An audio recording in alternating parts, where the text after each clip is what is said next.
Kapag rumimati siya, ilista mo na! Ang Stage 5 ay may habang 126 kilometers na nagmula sa bayan ng Santiago City sa Isabela at dadaanan ng mga bayan ng Oscariz, Cabatuan, Rojas hanggang dito sa Tuguegarao City Hall. Nagumpisa ng saktong alas 9 ng umaga ang karera. Unang kumubra ng sprint point si Rustom Lim ng MPT Drive Hub, habang nag-second naman si Akmal Zakaria ng Malaysian Cycling Team at third naman si Jomar Kamingaw ng Excellent Noodles. After ng ilang minuto lang ay isang malaking grupo ang nakawala, pero hindi pa man nakakalayo ay nagkaroon na ng semplangan. Dito ay nadamay sina Kenneth Maramban ng D-Ray na Orion Cement at Akmal Hakim Zakaria ng Malaysia. Sa second and last sprint points naman, kinubra naman ito ni Kaaro El Joshua Carino ng Pangasinan. Nag-second dito si Joshua Gatmaitan at third naman si Ivan Anisimov. Sa pagkakataong ito, maganda at malinaw ang plano ng breakaway. Ito ay makalayo sa mga kalaban nila sa main peloton. Tiniis nila ang init at bawat buga ng hangin. May ilang pang nasiraan at naplatan. Sama-sama nila tong pinagsaluhan. Pero pagdating ng last 5 kilometer ay wala na silang nagawa nang makita nilang bumubulusok ng dumadating ang grupo sa likuran nila at kainin ang lahat ng pinaghirapan nila ngayong araw. Isang drag sprint na naman ang paglalabanan. Excited ka na ba? Tara, panoorin natin!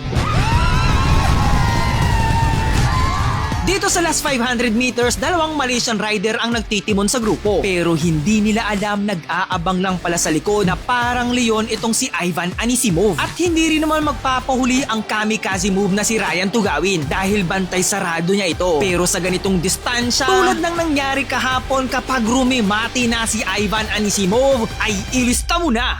Gabuhok man ng layo, tinanghal na back-to-back stage winner itong si Ivan Anisimov ng Life Cycle Works at muling sinuot ang purple jersey ngayong araw. Sa usapang jersey, napanatili pa rin ni Ibrahim Alrifai ang best niyang rider jersey. Si Deong Ju pa rin ang nangunguna sa KOM classification. Pero 1 point na lang ang lamang niya kay Kita. Pero dito si Ivan Anisimov na yung nangunguna sa green jersey. At again, for the past 5 days, si Nikita Shulchenko pa rin ang yellow jersey ngayong araw at meron pa ring mahigit na 2 minutong layo sa 3 Pilipinong pasok sa top 5 ng general classification.